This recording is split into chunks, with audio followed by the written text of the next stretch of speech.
Thank you for joining us for today's virtual learning series, which is Preparing for Emergencies.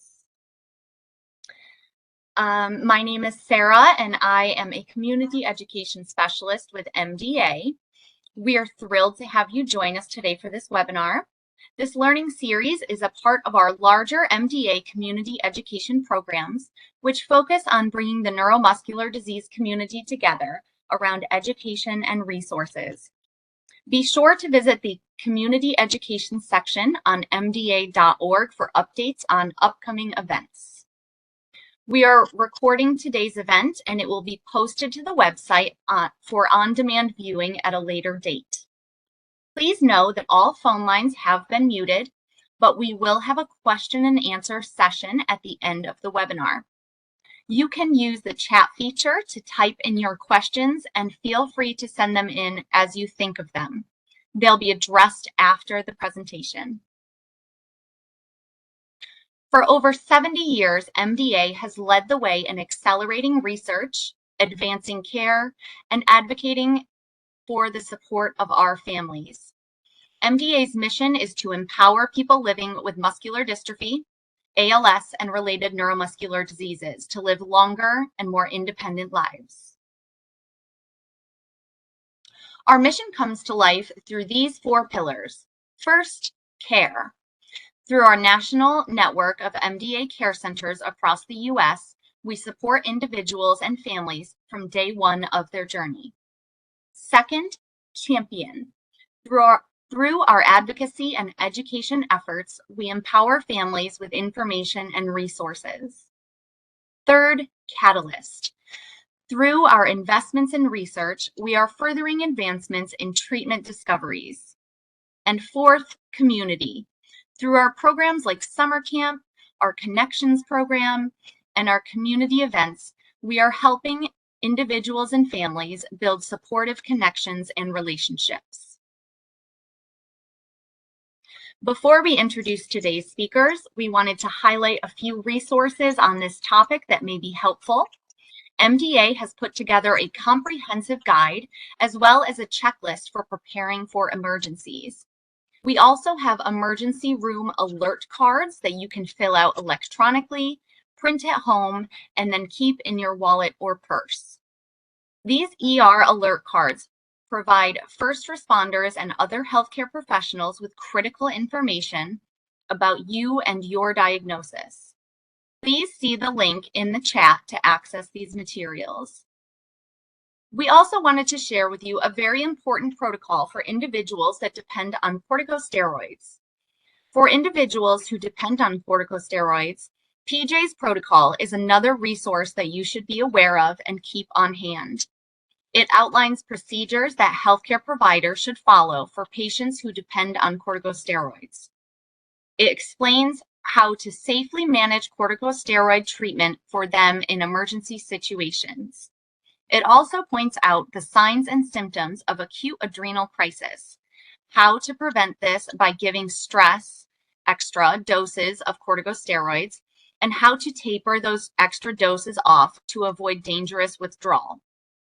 To read the complete protocol, please visit the website link in the chat.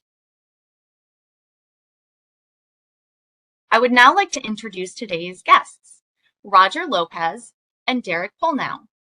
Roger Lopez is a recent retiree from the San Antonio Fire Department, where he spent 28 years serving his community. During his tenure, he held the position of Tactical Safety Captain for the department, where he helped support the safety and well-being of his fellow firefighters. Presently, Roger serves as the IAFF MDA National Coordinator for the International Association of Firefighters. In this capacity, he oversees national fundraising initiatives by firefighters and provides invaluable logistical support for the Muscular Dystrophy Association and the families they serve. His dedication to this role dates to 2013, making a decade of service to a cause he holds dear. Derek Polnow began his fire service career back in 2005 as a seasonal firefighter with Cal Fire in San Luis Obispo, California. In 2008, he was hired by Cheyenne Fire Rescue in Wyoming. Today, he serves in the capital city of Cheyenne as an engineer and paramedic, and recently implemented and coordinates the Cheyenne Fire Rescue Wildland Program. For more than a decade, Derek was the MDA coordinator for IAFF Local 279, the Cheyenne Firefighters. He has passed the baton for the Local 279, but continues his MDA commitment by serving as MDA state coordinator for the Federated Firefighters of Wyoming. Thank you for being here today, Roger and Derek. Take it away.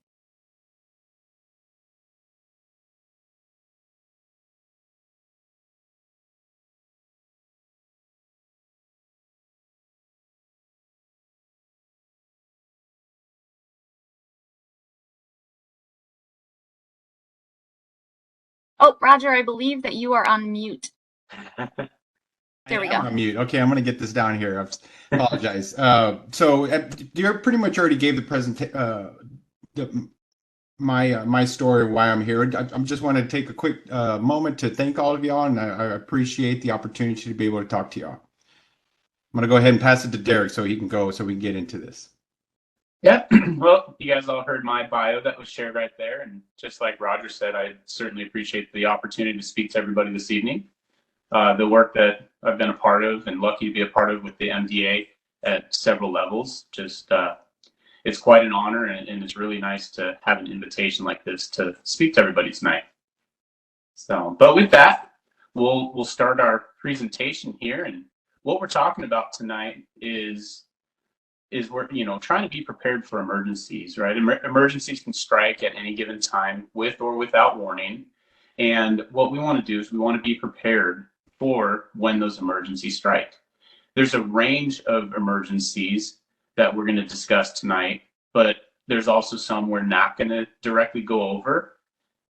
In the MDA's website, there's a phenomenal document that outlines everything that we're talking about this evening. And we would certainly encourage you to visit that website and poke around and see what you can find. So, but some of those emergencies that we're going to talk about tonight, we have things that occur for a multitude of reasons, like power outages. We have house fires, we have wildfires. There's hurricanes, tornadoes, right? Earthquakes, heat, cold, in the extremes of those. And the thing about all these is the more prepared we are, then the better we are to endure it, right? And with our families that we're speaking to tonight, we have some different concerns that we have to make sure that we have addressed before these strike. And that would be things like that, having that plan so that way we are able to continue the care that we might have to provide to our loved one. So, but when we talk about these, one of the first things that you guys need to do is you need to ask some questions. And when we say ask questions, right, if we have a plan with a caregiver, if we have a plan with a school or a place of employment, we want to ask the types of questions to maybe be ahead of the game if an emergency strikes. And so if I know I have a need for a power wheelchair, right, one of those needs, let's say, is as simple as power. I want to make sure that I know when we lose power during an emergency, what is my organization's plan to obtain that power if that's what I need? Or perhaps that's moving somebody from place to place. And one of the best resources that's out there, aside from the MDA, of course, is your local Red Cross chapter. So if you've never reached out to them, certainly look them up, reach out to them, because they have a whole multitude of resources available for your local environment and where you may be when disaster strikes.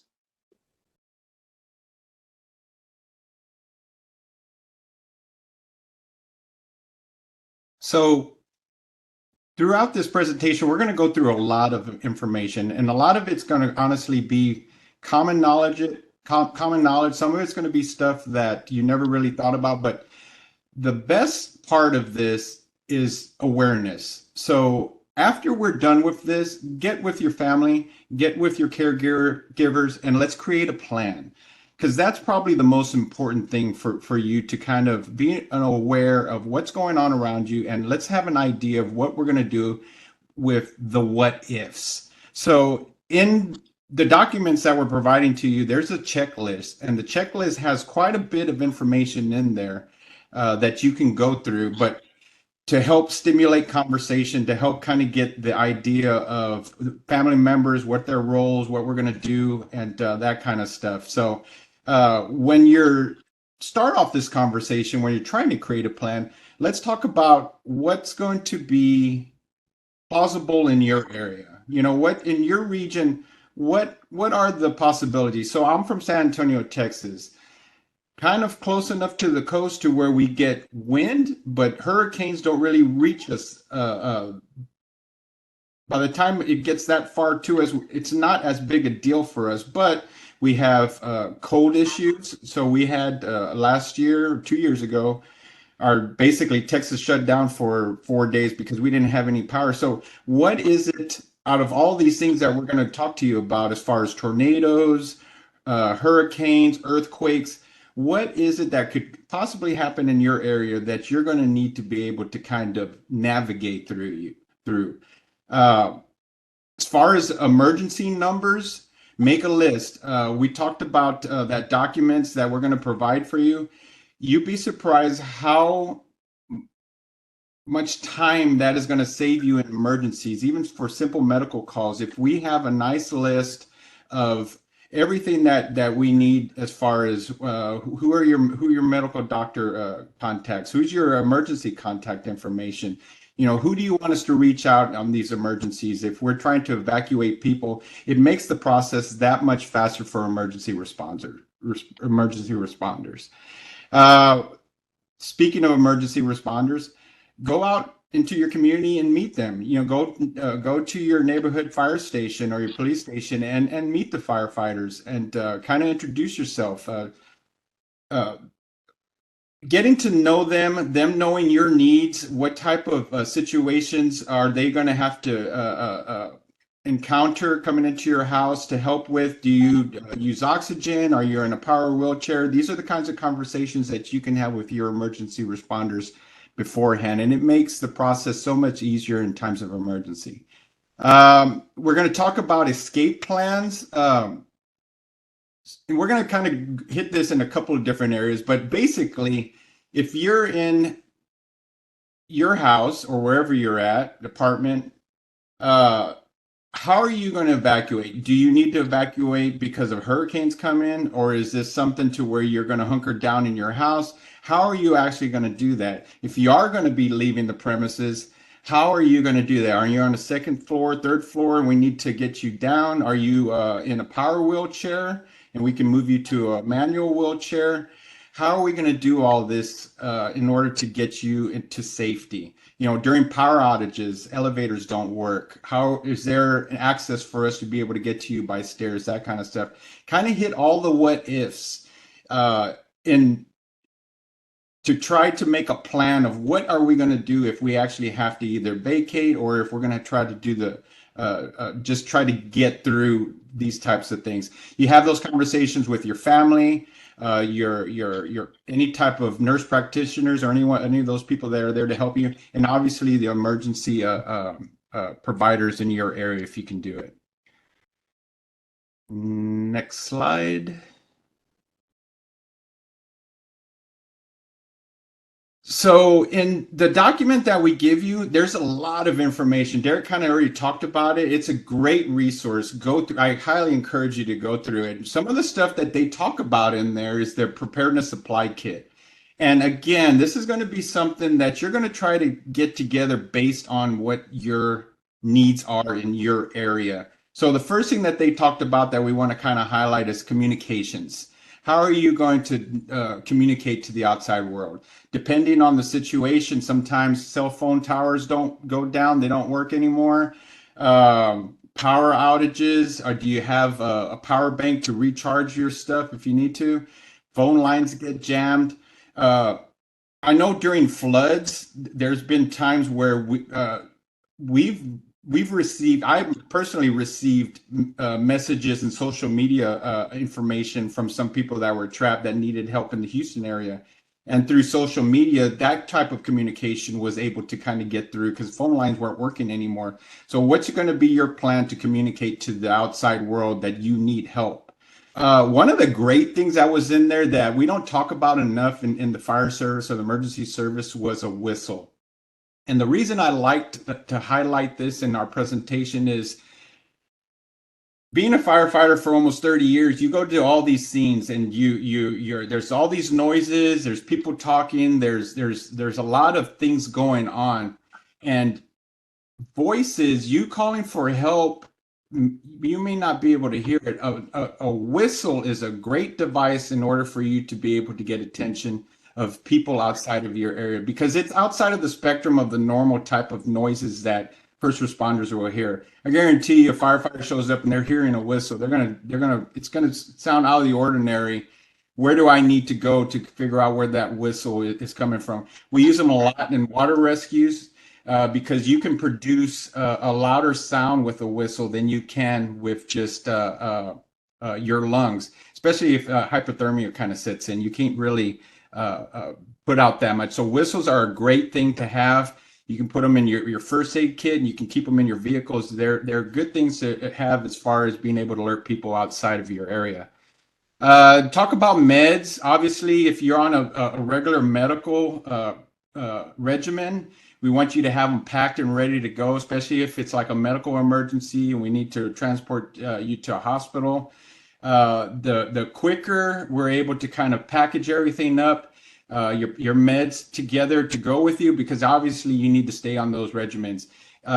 Making sure you have a supply just in case you're stuck at the house and you're not able to leave, making sure that you have a good week's supply to be able to get you through whatever it is you need to get to. So never let your meds come down to, I only got 1 day left. Try to keep them to where you have plenty of medical, any of your medicines that you take, make sure that you have plenty supplies of them and they're kind of packed and ready to go in case we need them.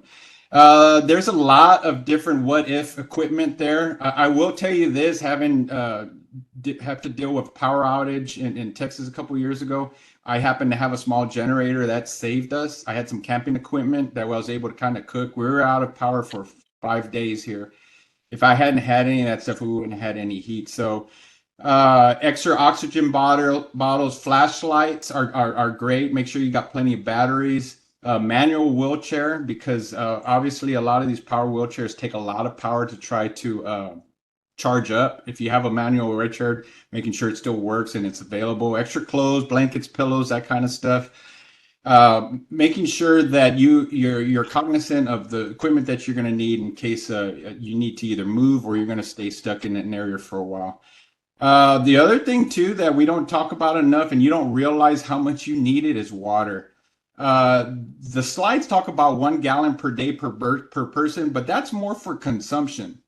So to relate back to my original story of us being out of power for 5 days, luckily I had filled up our bathtubs with water, and you don't realize how much water you go through until you don't have it anymore. Even with little things like washing your hands, washing dishes, flushing toilets, that kind of stuff.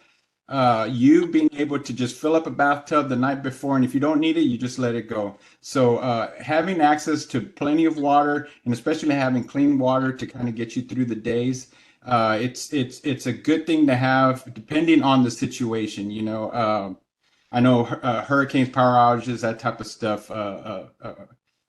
Water pumping stations go out, that kind of stuff. So you're not going to have any water at your house, depending on the situation. Food. Easy stuff, canned stuff that you can just open up and eat. Obviously, the easier, the better. Try to make sure that you have some of that stuff put away. This is that planning deal. Don't forget about your pets. Make sure they've got enough food and water for them as well. One of the other things there was 2 other things in there that I thought was kind of smart, and I hadn't really thought about it. Was for after emergencies, especially floods, maybe fires come in and totally destroy houses. It talks about doing a video of your house, doing a quick walkthrough and kind of videoing everything, because after the fact, insurance purposes, that type of stuff, being able to kind of recall being able to fill out paperwork on what you lost. Videos kind of help a lot. And then it also talks about having cash. Depending on the emergency, there may not be credit card swipes available and that kind of stuff. So cash is king. Hopefully that's going to help get you through the next few days, making sure you put away a little bit of extra cash just in case you need to run to the gas station and get some more gasoline for that generator. So there's a bunch of what ifs to go through, but that document provides you a lot of information there to be able to kind of get you on the right track of what a preparedness supply kit would need.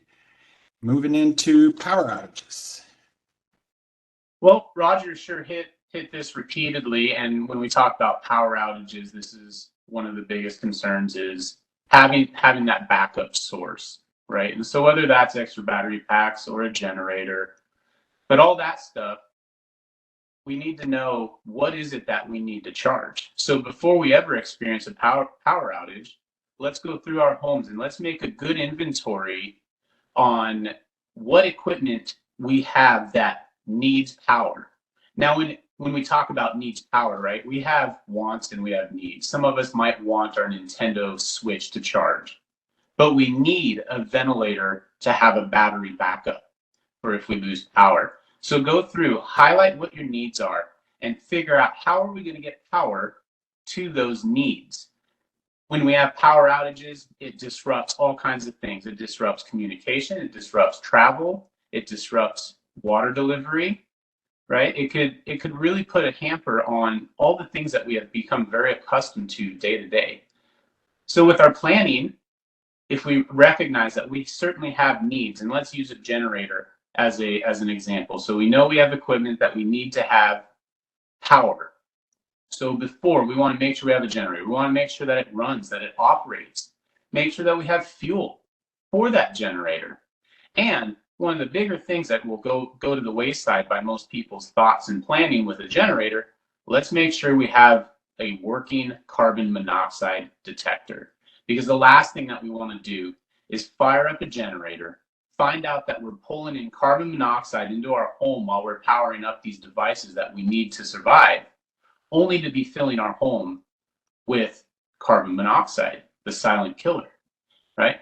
But as we move through our power emergency, there's things that we can do during, and things that we can do during is we can not use the fuel or the power that we need of our devices. So if that's a battery backup for a ventilator or for a wheelchair, if that is the power on our phone, right? It might be easy to surf through Facebook and find out what are all of our friends and family members saying about their loss of power in the area. But the more we surf through that, the more we drain our battery, and then we're going to need that phone to make that conversation happen. So let's try to conserve our energy using during the power outage. One of the funniest things that I read through this, trying to prepare for this conversation, was the amount of reiteration about your refrigerators. And I found it funny because I have two children. I have a 4 and a 7-year-old, and I'm constantly telling them to shut the refrigerator all the way, right? Shut the freezer all the way. And that's without a power outage. But if we don't have power and our refrigerator doesn't have power, we're not going to be able to keep foods cool, keep them frozen. Medicines, some of us have medicines that are required to be refrigerated. And every time we open that door of that refrigerator, we're letting cool air out, right? And so the more and more that we go back to the refrigerator and we open the doors trying to find, did that Snickers magically appear? Because I've gone to a fridge repeatedly thinking, I know there's no Snickers in there, but maybe if I open it the 3rd, 4th, 5th, 6th time, maybe it'll appear. So we want to be careful of that. The other thing is, how do we know if we are not cool enough with our refrigerated items? So having a good manual, not an electronic thermostat that we could place in the refrigerator, that could tell us what our temperature is. So that way, after the emergency of our power outage, we can open those doors, find out, do we have a temperature of 40 degrees or lower? Because if we do, then our foods, our perishables, our medicines, they should be good. But if we are over 40 degrees in a refrigerator, we want to start considering throwing away those items, disposing the medicines properly, making sure that we can get that stuff refilled, though, once we have the power restored. So House fires. So this is something that can happen to anyone. Unfortunately, house fires happen everywhere. Some things we want you to think about before a house fire. Obviously, smoke alarms from the fire service. We talk about them a lot.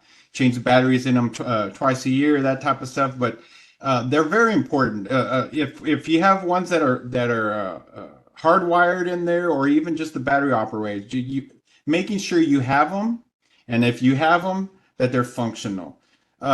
Making sure that there's fresh batteries in them, and making sure that they're going to operate when they're supposed to, because smoke alarms do save lives. So one of the things too that happens, and I saw this a lot, is you'll go to people's houses and they'll say, well, I took the battery out of the smoke alarm because it was chirping. So I guess it was getting on my nerves, so I took the battery out. That chirp, basically, most smoke alarms, if the battery's low on it, it'll start chirping about every minute, and it'll probably get on your nerves, and it's meant to do that. So replace the battery in that smoke alarm. A smoke alarm in your house with no batteries does us no good. Unfortunately, we do wind up responding to a lot of house fires where people don't come out, and a lot of the times it's because they didn't have smoke alarms to alert them to get out. Because what happens is the smoke gets to you before the fire does, and you wind up not being able to get out of the house, because basically you don't wake up in time to get out. So let's make sure that we get those smoke alarms working in your house. The other thing that a lot of houses don't have are fire extinguishers. So fire extinguishers work great for small things like electrical fires, something that's smoldering, even small kitchen fires. Obviously, we want you to call for the fire service as soon as you can, but a lot of times a fire extinguisher will do the job for something. If nothing else, it'll knock it down enough to where the fire service can come out and take care of it. They suggest having one on each floor. So if you're in a two-story house, having one on the bottom floor and having one on the second floor. They're cheap enough. You can get them from Walmart or wherever. Just buy a medium-sized one and learn how to use it. And they come in handy if in case you ever need one. We also talk about evacuation plans. I kind of talked about this already in the beginning. How are you going to get out of the house? How are you and everyone else going to be able to get out? So we talk a lot in the fire service about having 2 exits out of every room. So if you're in your room and you're sleeping, obviously the door is probably going to be 1 exit. What's that second exit? Do you have a second door? Make sure it works. Make sure it's not painted over. Same thing with windows. If you have a window, yeah, that's a second exit. But realistically, can you get out that window? Does that window open? Is it on the second floor and you're not going to be able to actually get out? You being able to get out at least on the roof is better than nothing. So trying to figure out how you're going to get out of this house during a house fire. So make plans for every single room of where you're going to be. And a lot of times it's going to be where you're sleeping, because a lot of house fires happen at night when people are asleep. During the fire, we tell everyone stay low, heat rises, try to get down as far as you can to the ground, and try to get out the shortest route possible. When, like I said, sometimes that's a window. That window doesn't open, maybe throw a chair through that window, do something to get out, because the priority is you getting out the house, the shortest, fastest, quickest way to get out of that house. As you're exiting, depending on where the fire is at, we tell you to close the doors behind you. The average residential door has what's called a 90-minute rating. And what that means is that a fire can burn on the opposite side of a residential doors for an hour and a half and not penetrate into that room. So it does a couple of things. As you're exiting, it's keeping the products of combustions behind you, and it's not going to fill up the rest of the house. And it's also protecting the rest of the house in case of a fire. So when fire service gets there, fires not going to spread as fast. And what you're doing is you're stopping that fire, and all the fire service has to do is go in and put out that one room. So if you have a fire that started in a room and you see it, close that door and get out as quick as you can. Those doors, I've seen it to where you go into a house, it doesn't even look like the house was on fire. And then you open up that door and that whole room is burnt to a crisp. It's because they closed that door. So think about that if that ever happens to you. Close the door, call 911, get out as quick as you can. The other thing they talk about too is if you're evacuating, we need for you to have a meeting place. Talk with the rest of the family. Everyone else needs to know, hey, if we have a house fire, where are we going to meet? We're going to meet in the front yard by the mailbox. We're going to meet at the neighbor's house. Where are we going to meet to make sure that we can do a roll call once we're outside and make sure everybody's out? Because I guarantee you that first in unit, that fire truck that comes into your house, the first question they're going to ask you is everybody out of the house. And if you tell them yes, they're going to prioritize putting out that fire. If you say no, so and so, my so and so is still in the house. Where are they at? Which room are they normally in? And their priority is going to be life safety. And they're going to go in and try to save whoever it is that they need to save. So that helps the fire service to kind of know where they need to go if there's somebody still in the house. Or, hey, life safety, more than likely, they're still going to do what they call a primary search, but they're going to be able to kind of prioritize putting out that fire and saving as much of your property as they can. Pretty much it on house fires. Moving into wildfires. Yeah, well, with house fires, those happen everywhere and anywhere. And some people think about wildfires as maybe not happening in their backyard. But in recent years, we've certainly seen an uptick in what we call the wildland-urban interface and those incidents. And what the wildland-urban interface is, it's where that rural wild area meets what would be our normal communities that we would think don't burn. In a recent fire that was near where I work with Cheyenne Fire Rescue, down in Colorado during December of all months, we experienced the Marshall Fire. And the Marshall Fire quickly destroyed thousands and thousands of homes in an area that people thought a wildfire would not affect me. Well, it did. And we're seeing more of these events occur each year. The thing about wildfires is that we've become so good at putting them out because of where people choose to build and where they live that we have to put them out quick before they become large and uncontrollable. But all that's doing is keeping a big, dense fuel load for the next time that a fire strikes. So while I talked earlier with the power outages, those can happen to any of us at any time based on a multitude of reasons or emergencies, right? House fires, same thing. House fires can happen at any time, anywhere for a multitude of reasons. Wildfires, now we all need to try to think a little bit differently and think, well, what if that rural grass area does get into a community? So before we ever experience a wildfire, as with everything we talk about tonight, right, it's all about having a plan. And in that plan, we can make sure we know how are we going to communicate? How are we going to know that we have the ability to talk to somebody? I love what Roger said earlier because I can think of some incidents that was much the same. The normal phones, they don't work because everybody's on them. The text messaging, that sometimes works, and some of our areas have a text to 911 capability. Or even Facebook, Snapchat, any of those things. If you have a way to communicate, know how you're going to, and just think about that ahead of time. One of the best defenses that you guys can all have against a wildfire is providing a defensible space. And where I started my fire career with Cal Fire out there in California, they do a phenomenal job about teaching the 100 feet of this defensible space. And what that's saying is that 100 feet around your home, you want to keep it as pro fire fighting as possible, meaning 30 feet around the house, it's neat and green. We have good vegetation, we have low products of combustion, and then the next 70 feet, we're just going to keep things limbed up and try to keep fire from getting into the crowns of our trees or into dense areas of bushes and shrubs. But if you look up Cal Fire defensible space, you should find great pictographs and infographics about what we're talking about with that. But that's one of those things you could do before we experience the wildfire. When wildfire strikes, it could happen at night. It could happen in the day.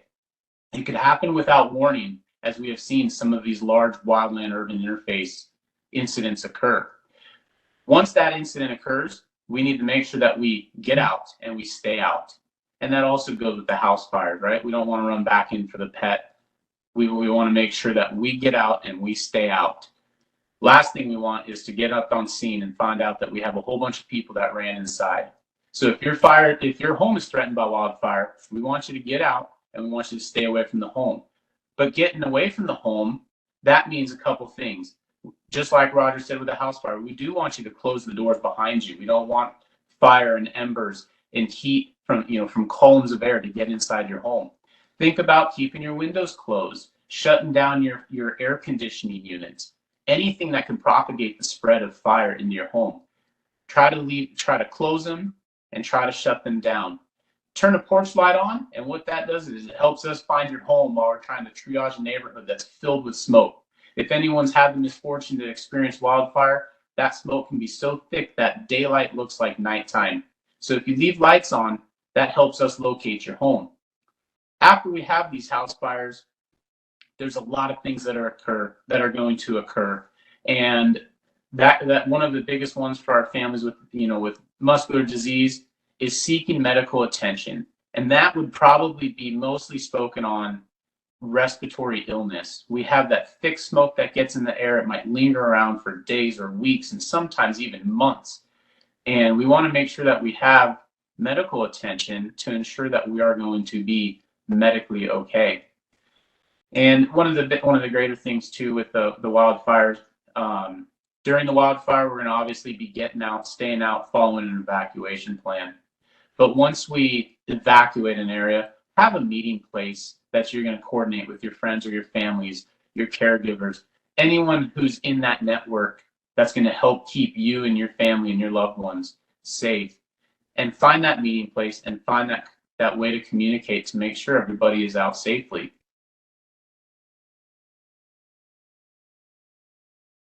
Medical emergencies, just like house fires, this is something that can happen pretty much anywhere. And these run the spectrum. It can be something minor, it can be something major. And a lot of times the main factor that we're fighting with is time. So before a medical emergency, the quicker you can make things for those medical providers, the better. So we've kind of already talked about having a list of stuff, emergency contacts, list of medications. They have that emergency alert card that you can fill out. I know in the fire service, we have quite a few different items. We've kind of learned to, when we go into a house, a lot of families will put all this stuff on their refrigerator. So we kind of already look at refrigerators, especially if the person that we're going to help is there alone and there's no one else there to help provide that type of information for us. Having something like that available makes it so much easier. What are you allergic to? What type of medications are you on?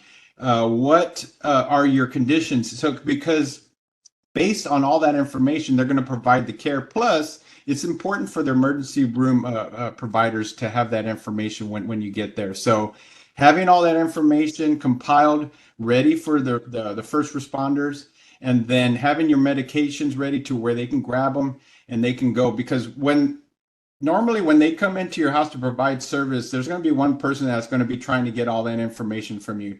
The faster you can make that, the faster they can provide the true medical service. And if they have to transport you, that's just a faster way for them to get you to where you need to be. So the other thing too that it does talk about in this document is the first aid kit, and that is mostly along the lines for self-use for you. Having one in your house, having one in your vehicle.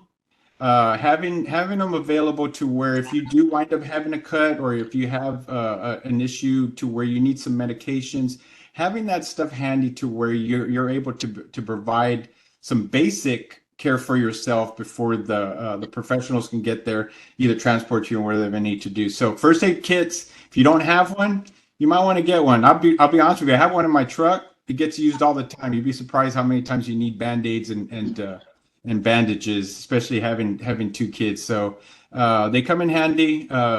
Make sure that you have everything that you need in there as far as being able to provide. Even if a small cut can turn into something that will get sepsis on you and get infected and that kind of stuff. So having antibiotic creams and that kind of stuff, it's good for you to have available just for self-care. During medical emergencies, obviously, more than likely, you're going to call 911. One of the things we like to tell you to do with 911 call is as soon as the operator answers, one of the first questions they're going to ask you is where are you at? So being able to provide that address quickly, because a majority of the time, as they're already getting into the follow-up questions, they're already pushing buttons and sending units your way. So normally they're already sending a first responder to you, but stay on the line with them, because what they're doing at that time is now they're trying to get down to the actual cause, which means is the person breathing? They're going to ask you a series of questions based on your responses. So answer everything as best you can, because that's going to get the people that need to be there. So if it's something minor, they're probably just going to send some basic EMTs to your house to provide a basic level of care. If it's elevated because you're having chest pain or something like that, then they're going to send paramedics. Then them going in, they know what to bring into your house. Do they need to bring in a defibrillator? Do they need to bring in some stuff as far as being able to provide glucose, those types of things? So being able to answer these questions speeds up the treatment for you or whoever it is in your house to make sure that we're getting the resources and the service providers to your house as quickly as possible. The other thing we tell you is don't hang up. Stay on the line until they tell you to get off, because a lot of times they're trying to get that information from you. After the incident, obviously, depending on why you got transported, but after you're released from the hospital, we want you to follow up with your medical provider, because ultimately, long-term care is what's the important part for you. So making sure that you don't just call the fire department, get transported to the hospital, and then go home and just wind up in this cycle of just continuing to do that, not following up with your medical provider is just a loop that you don't want to get into. So do whatever you need to do to communicate to your medical providers, whatever it is that happened, so that they can provide the care to where hopefully these types of medical emergencies don't happen for you again. Long-term care ultimately is the ultimate goal when we talk about medical emergencies. A little point too on medical emergencies before we talk quickly about flooding is if you have a family member who has specialized equipment that is helping their quality of life, you're going to become a valuable resource to us on that scene. We're going to rely on you to help us understand how that equipment works. How do we disconnect it? How do we hook up a portable power source? And we might even ask you to come along for that ride in that ambulance to help us maintain the equipment that we're not going to be familiar with. And so don't think we don't know our job when we ask those questions. What we're doing is we are relying on you as an expert who helps maintain that different equipment for the different reasons that you may have. So. And I'm glad you brought that up, Derek, because I just noticed in the chat there was a question about being able to notify emergency responders of stuff, and it does kind of relate into this medical stuff too. So a lot of people don't realize you can actually call non-emergency number for your fire service, and you can provide them information. Do you have oxygen bottles? Do you have specialized equipment? Do you have a special condition? And they can actually put notes on your address. And what that does for the first responders, when they're responding to your house, those notes pop up for that address. So going in, they already know that we have somebody with muscular dystrophy, the power wheelchairs, that type of stuff. These are the types of information you can actually provide to your dispatch center, and they'll put them on your address, and they'll pop up for pretty much all the emergency services out there. So it's a great resource. Yeah. Oh no, you're good. So when we move, we're going to move on and keep hitting some of these other emergencies we might experience. But flooding is one that amazes me. I remember the first time I ever heard about a flood. You're trying to think, how does that much water come that quick? Now, some of you might live in areas that experience floods regularly or at a catastrophic level, versus some of us who don't live in areas like that. And when flooding occurs, again, it can come out of nowhere. So before we ever experience that flood, just like with all these emergencies, one of the biggest things that we hope you take away from tonight is have a plan. Have a plan of how are you going to get away from the flooding, the flooding waters or your flooded roadways.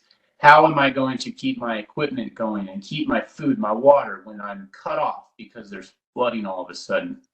So during floods, though, one of the biggest things as a firefighter we could ever ask you is when you see water, do not try to cross that water, whether it is in your vehicle or on foot. Certainly, with power wheelchairs, right? We don't want power wheelchairs going into flooded water and waterways. But the amount of water that can be there can be very deceiving. And the last thing that you need to do is attempt to cross a flooded roadway and find out that now you're in a whole different, place of emergency. If we do find ourselves trapped flood waters, if we find ourselves trapped in a vehicle, one of the best things that we can tell you to do would be to try to get somewhere that is obviously higher in elevation, right? So if we're on the top of a hill, if we're on the second floor of our building, if we try to cross that waterway and find out that there was too much power and now our car is being swept away, right? Sometimes we might need to find ourselves on top of the roof. One of the best things, though, is having that plan beforehand and understanding the power of water to not get ourselves into this kind of predicament.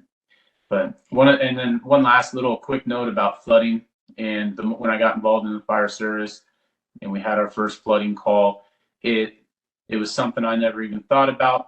But the amount of contamination that is in the water that you can experience, right? All of the sewers, all of the septics, all that stuff is all subject to this flooding and becomes part of that flooded water. And so we want to stay out of that water as best we can. We do not want to be drinking that water. If we have food that's been contaminated with and trapped in that water, we're going to have to move on to a different food source, because the last thing that you're going to really want to do is end up violently ill or worse, just based on the microbes and the stuff found in flooded waters.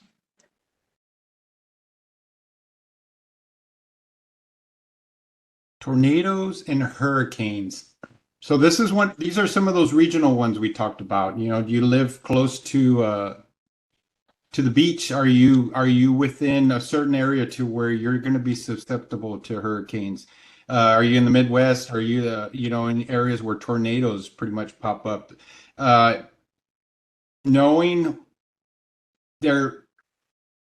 both of these are kind of the same, but they're different. Obviously, they involve storms, but depending on where you're at, they kind of take different avenues to go through. So let's talk about before. There's a lot of information put out on radio, even though it seems rather archaic. Radios do a great job, especially during weather incidents. You can get on Amazon or wherever and look for what they call them, an NOAA radio. And basically, it's what it's called. It's called a weather band. You put that radio on the weather band and you'll get all the alerts as far as what's happening in your area. I know I looked it up on Amazon. You can buy one for $30. That's cool. That you can. It doesn't even take batteries. You just wind it up to charge it up, and it has a flashlight and all kinds of stuff. It's one of those things you can buy and throw in a drawer. Hopefully, you never have to use it. But it's something. It's a tool. It's worth the $20, $30 to have something that you're going to be able to use for just in case. So those are great things to have. As far as seeking shelter, they're both kind of different. Tornadoes, hurricanes, depending on storm surge, that kind of stuff. Where are you going to be able to take shelter? Is it where you're at? Are you high enough and high enough ground? You can actually go into FEMA and look. Just Google FEMA flood maps, and you can put your address in there, and it'll give you a flood map of showing you where you're at. So if you're within the flood zone, be aware that there's that what they call the 1% chance of you being a 100-year flood. Probably not going to happen, but you are within that area. So look up your address. You'd be surprised, even within, depending on how water runs and runoffs. You don't even have to be close to the beach in order to get flooding from that type of stuff. Just enough water coming down fast enough can cause flash floods. So looking that stuff up is kind of important. As far as tornadoes, we talk about trying to get underground if you can. Anything windowless, No mobile homes. Try to get to something with the slab. Most communities have somewhere that you can go as far as a storm shelter. A lot of times there's schools, that type of stuff. Find out where those are at, if they're close enough, especially if you're getting reports of it being a really bad tornado and you need to hunker down somewhere. Where are you going to go? And making sure that if you're in a wheelchair, are you going to even be able to get in there? So let's try to work through all of that beforehand to know where you're going to be going. Are you going to have to take equipment with you? Is there a place for you to take that kind of stuff? You know, going through all of those questions beforehand. Hurricanes are a little different. A majority of the times with the hurricanes, it's evacuate. Get out of the area. You need to get inland. What happens, it's not so much the storm, it's the flash flooding from a lot of these hurricanes. Storm surge can bring in anywhere from 3 to 25 feet, make that beach 25 feet higher. And that storm surge of the basically the water coming in is what causes a lot of damage. So are you in a flood area in that area? Do you need to get further inland, that kind of stuff? Boarding up windows, shutters, gutters.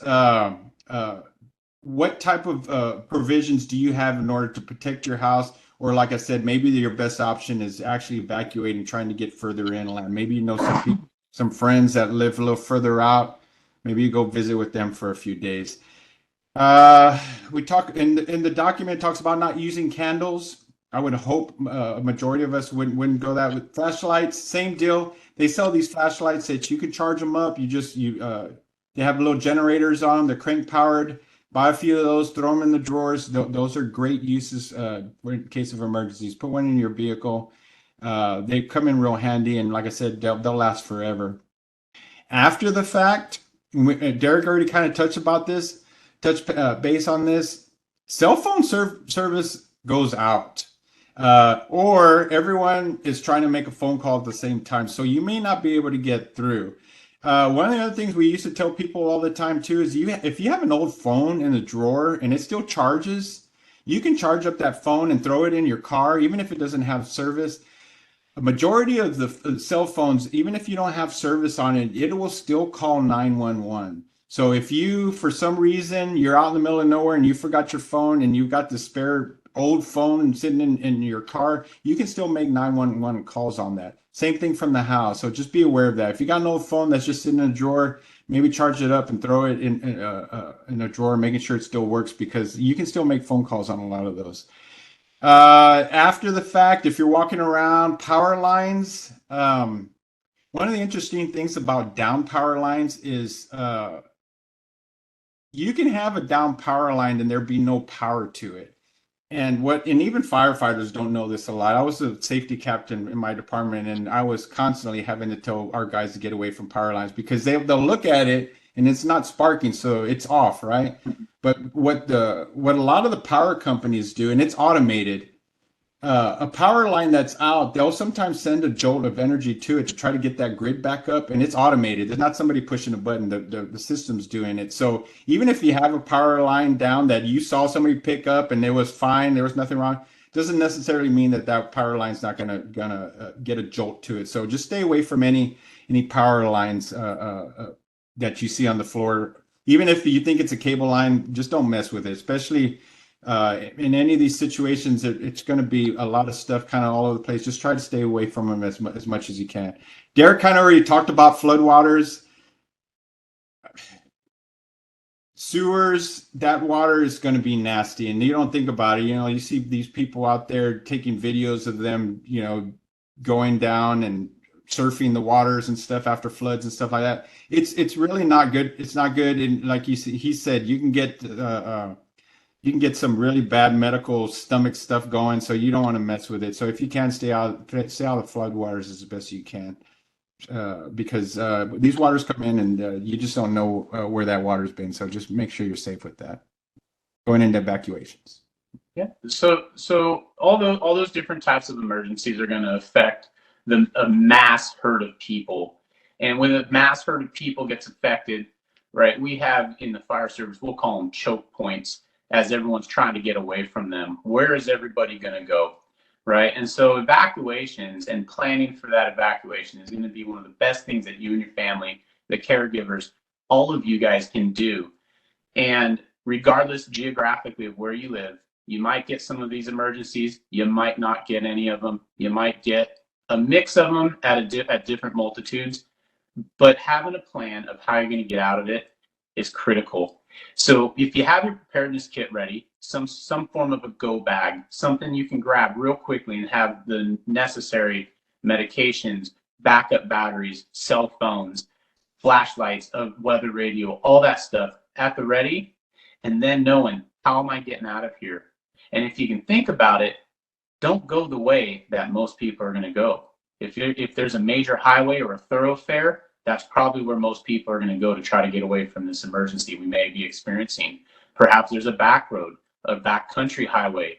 But if you go out and you think about that and you plan that ahead of time, that's going to help you get out safer and quicker.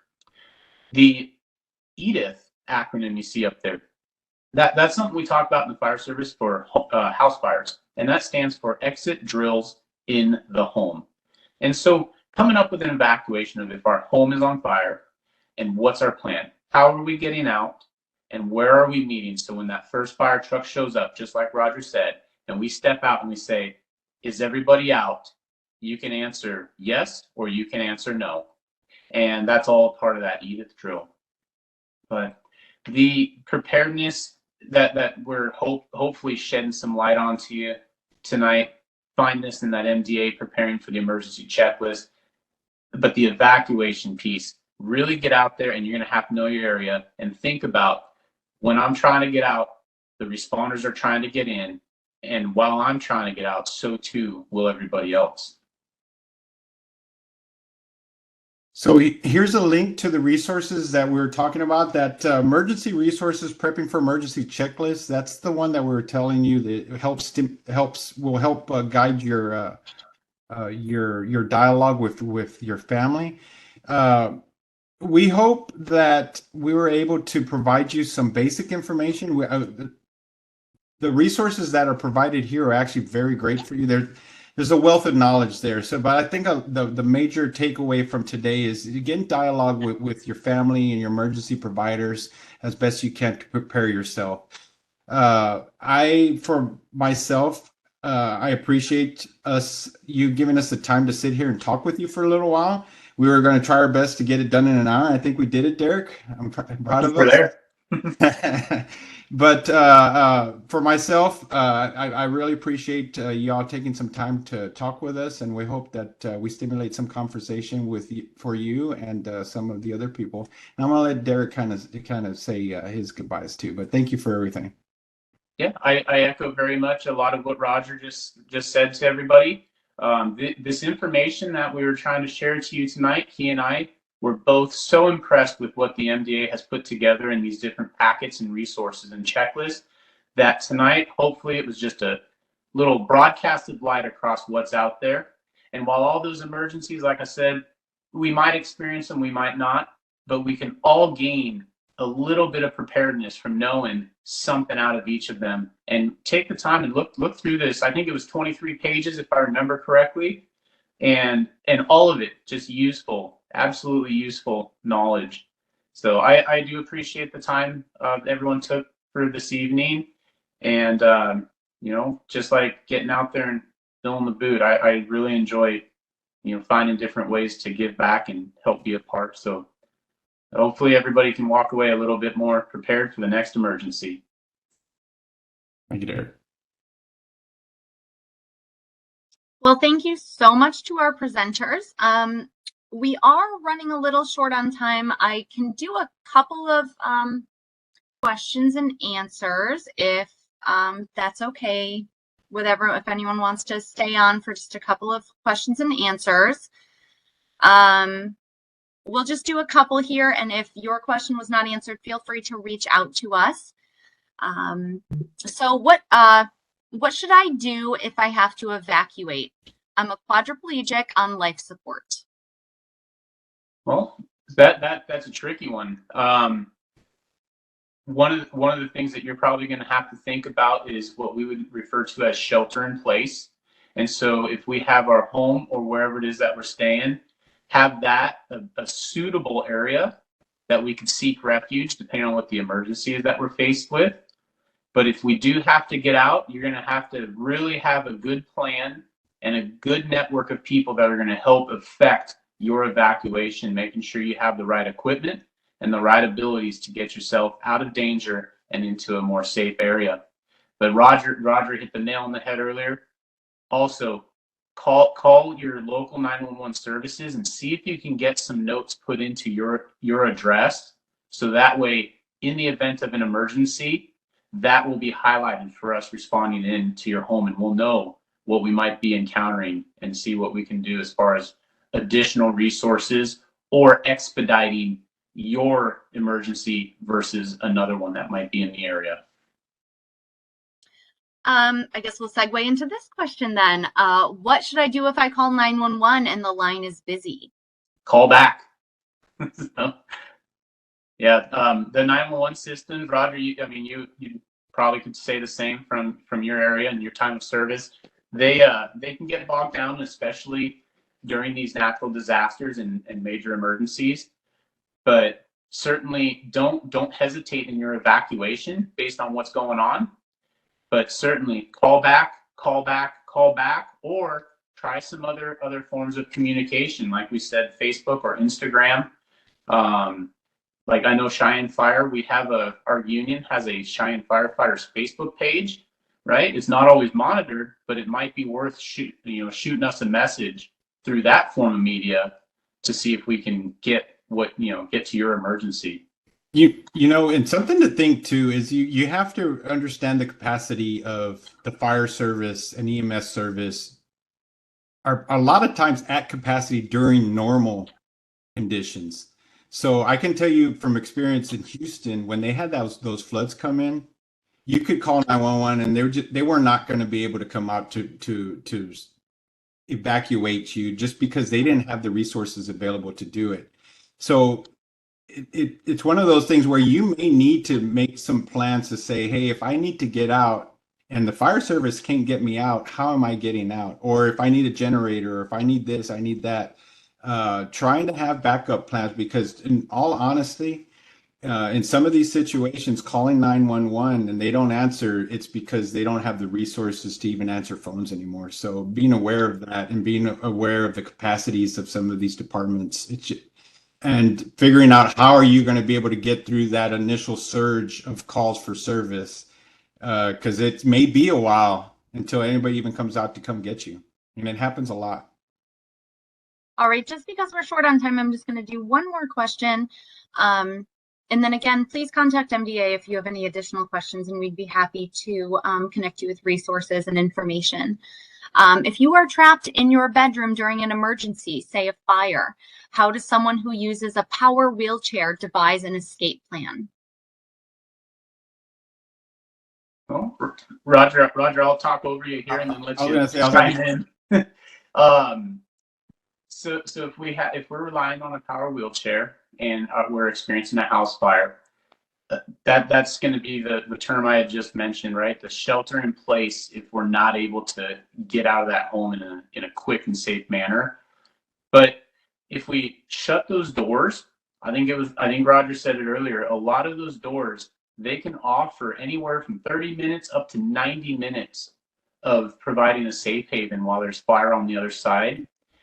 Turn your lights on, pull your curtains back, try to, strobe a flashlight at us if you can. Don't break your window though, because in the fire service, we focus on things with the fire behavior. It's called a flow path, and that's where cool air comes in, allows the combustion, and then we have an exhausting side of that. But if you can keep your window intact, shut your door, maybe put a rolled towel underneath it to help keep smoke out. Get our attention at the window. We will climb ladders. We will scale the sides of buildings with ropes. We will use the big aerial ladders off of the trucks. But if you're reliant on that wheelchair and we're experiencing this, when you call 911, you need to tell the 911 dispatcher that there's that disability, and that's what we're going to encounter, because that will absolutely change our prioritization on scene. That's a great advice. I agree with you. Closing doors, sheltering in place, especially even if you're in high rises. Fire ratings go up on those doors even more, especially if they go out to hallways. So you being able to close those, shelter in place, and waiting for the fire service to get to you is the best bet. Excuse me. Well, great. Thank you guys so much. It gives us a peace of mind to know there's great folks like you out there to help us all. If you are new to MDA and you're diagnosed with a neuromuscular disease under MDA's umbrella, or a loved one of someone who is diagnosed, we encourage you to stay engaged with MDA. You can do this by joining or by visiting mda.org/join and completing a short form. Joining is free and will keep you up to date on the latest research, educational programs, and supports. I know in our chat we had some questions about QR codes. This is an example of one right here. You can just point your phone at it on camera mode and it should bring you right to the website. So I'll give just a couple of seconds in case anyone wants to do that.